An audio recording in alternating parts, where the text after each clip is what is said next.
লখিমপুৰ পূব তেলাহী গোৱালবাৰী অঞ্চলৰ বিধ্বস্ত ৰূপ সোৱণশিৰ খহনীয়াই ভাবুকি কঢ়িয়াইছে বিস্তৃত অঞ্চলৰ নৈপৰীয়া ৰাইজলৈ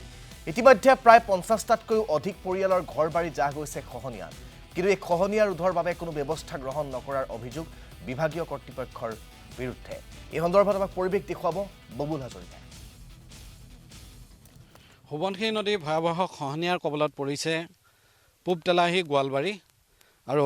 গোৱালবাৰী গাঁৱৰ প্ৰায় ৫০ ঘৰতকৈ অধিক লোকে তেওঁলোকে ইতিমধ্যে কৃষিভূমি ঘৰৰ মাটি ভেটি সকলোখিনি হেৰুৱাইছে নদীৰ বুকুত আৰু দেখুৱাইছোঁ খহনীয়া কেনেকুৱা ধৰণৰ প্ৰায়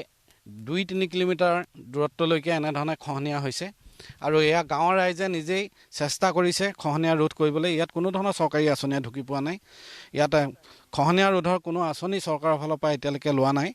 আৰু এয়া দেখুৱাইছোঁ বাৰিষা হোৱাৰ লগে লগে বেছি খহনীয়া হয় অক্টোবৰ মাহৰ পৰা ছেপ্টেম্বৰ মাহৰ ভিতৰত অত্যাধিক খহনীয়া হয় আৰু পিছত এই সময়ছোৱাত পানী কমি গৈছে যদিও খহনীয়া কিছু পৰিমাণে আছে আৰু এয়া দেখুৱাইছোঁ কেনেধৰণৰ সেই মাজত এটা সহযোগী বিৰুৱে দেখুৱাব মাজত দ্বীপৰ নিচিনা আমি দেখিছোঁ সেয়া তাত আছিল গাঁও আৰু সেই গাঁৱৰ পৰা মানুহ সকলো নদীৰ বুকুত গাঁও গ'ল মাটি ভেটি সকলো গ'ল তাৰপাছত তাৰ ৰাইজ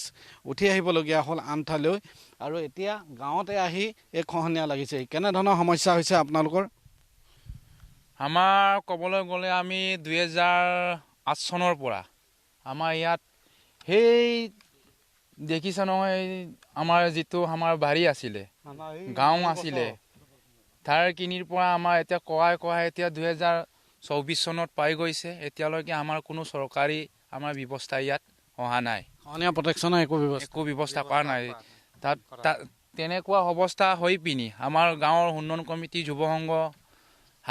ইয়াত কিছুমান আমাৰ ভেম্ব পাৰ্কো আমাৰ দিবলৈ বাধ্য হৈছে MSC আছে MSCয়ে কি কৰিছে MSCকো আমি জনালোঁ MSCয়েকো আমাক একো গুৰুত্ব দিয়া নাই সমস্যাটো ইয়াত কোন আছে MSC EC আমাৰ বিজু পেগুৱে একো কৰা নাই এইবিলাক পাৰ্কো বাইন কোনে দিছে আমাৰ এইটো গাঁৱৰ এই যুৱ সংঘ ৰাইজে আমি মিলিজুলি মানে এইটো পাৰ্কো বাইন কিমান মাটি গ'ল আপোনালোকৰ আমাৰ মাটিটো হিচাপ কৰিলে বহুত আমাৰ মাটি গৈছে কিন্তু এই নদীৰ আমি এই দ্বীপৰ মাজত আছোঁ এই ইমলু গছত আপুনি চাইছে ৫০০-৬০০ এনেকৈ আমাৰ মাটি বহুত লোকচান হৈ গ'ল সেইটো NSPC প্ৰটেকশ্যন কৰিছে নেকি নাই কৰা এতিয়ালৈকে নাই কৰা আমি দেখুৱাইছোঁ কেনেধৰণৰ গাঁৱৰ খহনীয়া হৈছে আৰু এয়া দেখিছে